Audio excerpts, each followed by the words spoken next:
ಬಿಜೆಪಿಯ 18 ಶಾಸಕರನ್ನ speaker UT Khader ಅಮಾನತು ಮಾಡಿದ್ರಲ್ಲ ಅದನ್ನು ಈಗ ಅವರು ವಾಪಸ್ ಪಡೆದಿದ್ದಾರೆ.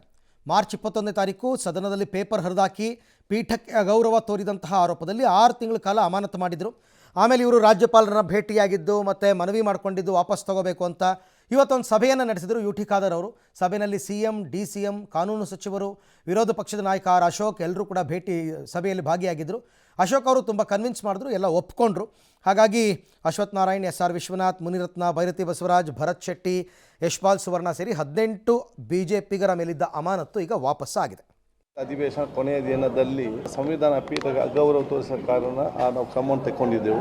ಈ ಸಂದರ್ಭದಲ್ಲಿ ಎಲ್ಲ ಶಾಸಕರು ಆ ಘಟನೆಗೆ ಆ ಒಂದು ವಿಷಾದ ವ್ಯಕ್ತಪಡಿಸಿದ್ದಾರೆ. ಆದ ಕಾರಣ 18 ಜನ ನಮ್ಮ ಬಿಜೆಪಿಯ ಶಾಸಕರನ್ನು ಏನು ಅಮಾನತ್ ಮಾಡಿದ್ರು ಅದರ ಬಗ್ಗೆ ಚರ್ಚೆಯನ್ನು ಮಾಡಿದ್ರಿ. ನಾನು ಕೂಡ ಅವರನ್ನು ಹಲವಾರು ಬಾರಿ ಭೇಟಿ ಮಾಡಿದ್ದೆ. ಸೊ ಅಲ್ಲಿಗೆ ಅದನ್ನು ಮುಗಿಸ್ಬೇಕಾಗಿತ್ತು. ಇದೇ ದಾರಿಗೆ ಹೋದರೆ ವಿಧಾನಸಭೆ ಅಧಿವೇಶನನೇ ನಡೆಯುವಂಥದ್ದು ಕಷ್ಟ ಆಗ್ತೈತೆ. ಇಲ್ಲಿಗೆ ಅದನ್ನು ಮುಕ್ತಾಯ ಮಾಡಬೇಕು ಅಂತೇಳಿ ಮೈಸೂರು ಸ್ಯಾಂಡಲ್ ಸೋಪ್ಗೆ ನಟಿ ತಮನ್ನಾ ಭಾಟಿಯಾ ಅವರನ್ನ ರಾಯಭಾರಿಯನ್ನಾಗಿ ನೇಮಿಸಿದ್ದಕ್ಕೆ ರಾಜ್ಯ ಸರ್ಕಾರದ ನಡೆಗೆ ಈಗ ಸಚಿವ ಜಮೀರ್ ಅಹಮದ್ ಅವರು ಆಕ್ಷೇಪ ವ್ಯಕ್ತಪಡಿಸಿ ಬೇಸರ ವ್ಯಕ್ತಪಡಿಸಿದ್ದಾರೆ.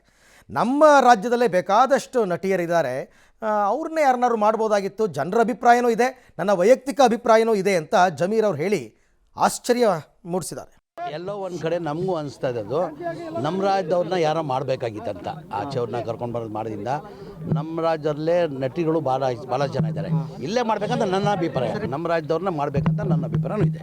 ನನಗೆ ಜಮೀರ್ ಅವ್ರ ಹೇಳಿಕೆ ಭಾರಿ ಆಶ್ಚರ್ಯ ಅಂತ ಅನ್ನಿಸ್ತು. ಯಾಕೆಂದರೆ ಅವ್ರದ್ದೇ ಪಕ್ಷದ ನಿರ್ಧಾರ ಅದು, ತಮನ್ನಾ ಭಾಟಿಯಾ ಅವ್ರನ್ನ ತರಬೇಕು ಅಂತಂದ್ಬಿಟ್ಟು. ಬಟ್ ಜಮೀರ್ ಅವರು ನಮ್ಮ ರಾಜ್ಯದಲ್ಲೇ ಸಾಕಷ್ಟು ಜನ ನಟಿಯರಿದ್ದಾರೆ, ಅವ್ರಲ್ಲೇ ಯಾರನ್ನಾದರೂ ತರಬೇಕಾಗಿತ್ತು, ನಮ್ಮ ರಾಜ್ಯದವ್ರನ್ನ ಬಿಟ್ಟು ಬೇರೆ ರಾಜ್ಯದವ್ರು ಯಾಕೆ ಅಂತ.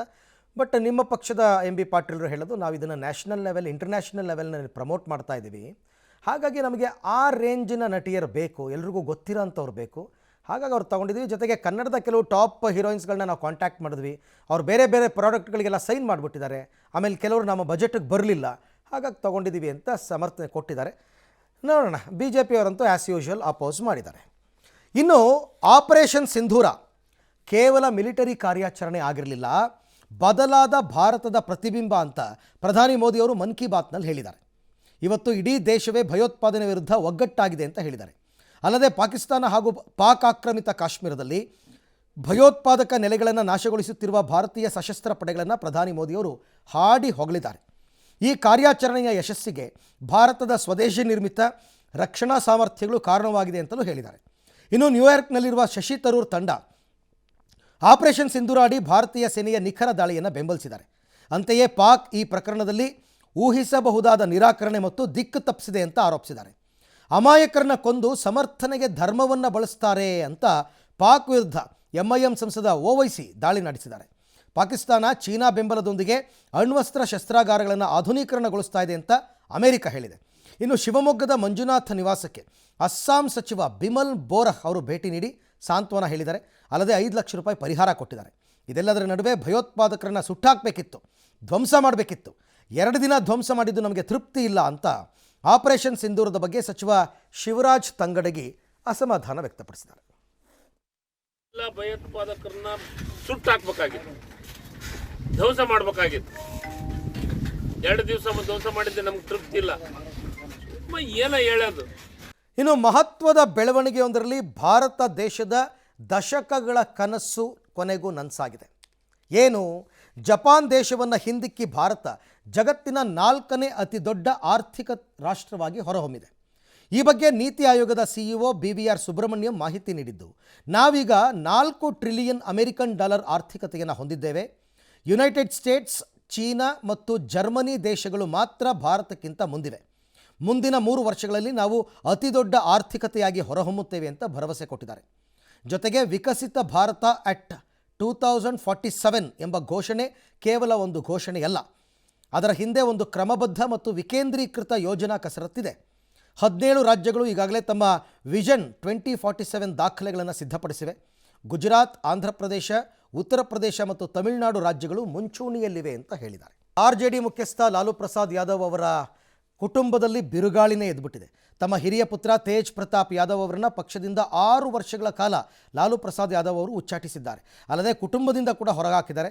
ಹಿರಿಯ ಮಗನ ಚಟುವಟಿಕೆಗಳು, ಸಾರ್ವಜನಿಕ ನಡವಳಿಕೆ ಮತ್ತು ಬೇಜವಾಬ್ದಾರಿ ವರ್ತನೆ ನಮ್ಮ ಕೌಟುಂಬಿಕ ಮೌಲ್ಯಗಳು ಮತ್ತು ಸಂಪ್ರದಾಯಗಳಿಗೆ ಅನುಗುಣವಾಗಿಲ್ಲ.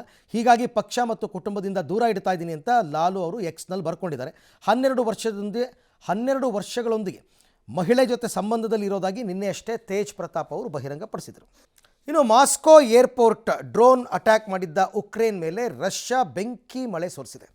ಉಕ್ರೇನ್ ರಾಜಧಾನಿ ಕೀವ್ ನಗರದ ಮೇಲೆ ರಷ್ಯಾ ನಡೆಸಿದ ವಾಯುದಾಳಿಯಲ್ಲಿ ಕನಿಷ್ಠ 12 ಜನ ಮೃತಪಟ್ಟಿದ್ದಾರೆ. ಉಕ್ರೇನ್ನ ವಾಯುಸೇನೆ ಪ್ರಕಾರ ರಷ್ಯಾ 298 ಡ್ರೋನ್ ಮತ್ತು 69 ಕ್ಷಿಪಣಿಗಳನ್ನು ಕೀವ್ ನಗರದ ಮೇಲೆ ಉಡಾಯಿಸಿದೆ. ಇದರಲ್ಲಿ 266 ಡ್ರೋನ್ ಮತ್ತು 45 ಕ್ಷಿಪಣಿಗಳನ್ನು ಉಕ್ರೇನ್ ವಾಯುಸೇನೆ ಹೊಡೆದುರುಳಿಸಿದರೂ ಭಾರೀ ಹಾನಿಯಾಗಿದೆ. ರಷ್ಯಾದ ಈ ವಾಯುದಾಳಿಯಿಂದ ಕೀವ್ ನಗರ ಅಕ್ಷರಶಃ ಬೆಂಕಿಯಲ್ಲಿ ಬೆಂದಿದೆ. ಜಗತ್ತಿನಲ್ಲೇ ಅತ್ಯಂತ ಸುಂದರ ಕಟ್ಟಡ ವಿಧಾನಸೌಧ, ಪ್ರಜಾಪ್ರಭುತ್ವದ ದೇಗುಲ ನಿಮಗೆಲ್ಲ ಗೊತ್ತೇ ಇದೆ. ಇನ್ನು ಮೇಲೆ ವಿಧಾನಸೌಧ ನೋಡಬೇಕು ಅಂತ ಸಾರ್ವಜನಿಕರು ಬಯಸಿದರೆ ಒಳಗಡೆ ಎಲ್ಲ ನೋಡ್ಬೋದು. ಸರ್ಕಾರವೇ ಈಗ ವಿಧಾನಸೌಧ ವೀಕ್ಷಣೆಗೆ ಇವತ್ತಿನಿಂದ ಗೈಡೆಡ್ ಟೂರನ್ನು ಆರಂಭ ಮಾಡಿದೆ. 15 ವರ್ಷ ಮೇಲ್ಪಟ್ಟವರಿಗೆ 50 ರೂಪಾಯಿ ಶುಲ್ಕ, 15 ವರ್ಷದ ಒಳಗಿನ ಮಕ್ಕಳಿಗೆ ಉಚಿತ ಪ್ರವೇಶ. ಯಾವಾಗ? ಪ್ರತಿ ಭಾನುವಾರ, 2ನೇ ಮತ್ತು 4ನೇ ಶನಿವಾರ ವಿಧಾನಸೌಧ ಪ್ರವಾಸಕ್ಕೆ ಅವಕಾಶ ಕಲ್ಪಿಸಲಾಗಿದೆ. 30 ಜನ ಒಂದು ಬ್ಯಾಚ್ ಅಂತೆ, ಆ ಥರ ದಿನಕ್ಕೆ 10 ಬ್ಯಾಚ್ ಅಂತೆ. 15 ಜನ ಗೈಡ್ಗಳು ವಿಧಾನಸೌಧದ ಭವ್ಯತೆ, ಪರಂಪರೆ, ಇತಿಹಾಸ, ಅಧಿವೇಶನ ಎಲ್ಲದರ ಬಗ್ಗೆ ವಿವರಣೆ ಕೊಡ್ತಾರೆ. ಇದರ ಹೊಣೆಯನ್ನು ಪ್ರವಾಸೋದ್ಯಮ ಇಲಾಖೆಯವರು ಹೊತ್ತುಕೊಂಡಿದ್ದಾರೆ. ಕಿರುತೆರೆ ನಟ ಮಡೆನೂರು ಮನು ವಿರುದ್ಧದ ಅತ್ಯಾಚಾರ ಆರೋಪ ಪ್ರಕರಣದ ತನಿಖೆ ಈಗಾಗಲೇ ಚುರುಕಾಗಿದೆ. ಈಗಾಗಲೇ 5 ದಿನ ಕಸ್ಟಡಿಗೆ ಪಡೆದಿರೋ ಪೊಲೀಸರು ಪ್ರಾಥಮಿಕ ವಿಚಾರಣೆ ಮಾಡಿ ಸ್ಥಳ ಮಹಜರ್ ಸೇರಿದಂತೆ ಇತರೆ ಪ್ರಕ್ರಿಯೆ ಮಾಡ್ತಾ ಇದ್ದಾರೆ. ಈ ನಡುವೆ ಇಬ್ಬರ ಬಳಿ ಇದ್ದ ತಲಾ 2 ಮೊಬೈಲ್ಗಳನ್ನು ವಶಕ್ಕೆ ಪಡೆದು ಪರಿಶೀಲನೆ ಮಾಡಿದ್ದಾರೆ. 31 ತಿಂಗಳ ಇಬ್ಬರ ವಾಟ್ಸಪ್ ಚಾಟಿಂಗ್ ಹಿಸ್ಟ್ರಿ ಪಡೆದು ಮೊಬೈಲ್ಗಳನ್ನು FSLಗೆ ಕಳಿಸಿದ್ದಾರೆ. ಇವರಿಬ್ಬರ ನಡುವೆ ಸಂಧಾನಕ್ಕೆ ಯತ್ನಿಸಿದ ಕೆಲ ಆಪ್ತರನ್ನು ವಿಚಾರಣೆಗೆ ಒಳಪಡಿಸೋದಕ್ಕೆ ಪೊಲೀಸರು ಸಿದ್ಧತೆ ನಡೆಸಿದ್ದಾರೆ. ಈ ಮಧ್ಯೆ ಕಾಮಿಡಿ ಕಿಲಾಡಿಗಳು ಸೀಸನ್ 2ರ ಅಪ್ಪಣ್ಣ ರಾಮದುರ್ಗ ಮೇಲೆ ಸಹ ಆರೋಪ ಹೊರಿಸಿರುವ ಆಡಿಯೋ ವೈರಲ್ ಆಗಿದೆ. ಇದಕ್ಕೆ ನಟ ಅಪ್ಪಣ್ಣ ಪ್ರತಿಕ್ರಿಯೆ ಕೊಟ್ಟಿದ್ದಾರೆ. ಇದು ಒತ್ತಾಯಪೂರ್ವಕವಾಗಿ ಮಾಡಿರೋ ಆಡಿಯೋ ಅನ್ನೋದನ್ನು ಆಕೆನೇ ಒಪ್ಕೊಂಡಿದ್ದಾರೆ. ನಾನು ಅವಳಿಗೆ ಬುದ್ಧಿ ಹೇಳಿದ್ದೆ ಇವೆಲ್ಲ ಬೇಡಮ್ಮ ಅಂತಂದ್ಬಿಟ್ಟು, ಆಗ ಆಕೆ ಕ್ಷಮೆ ಕೇಳಿ ಹೋಗಿದ್ರು ಅಂತ ಉತ್ತರ ಕೊಟ್ಟಿದ್ದಾರೆ.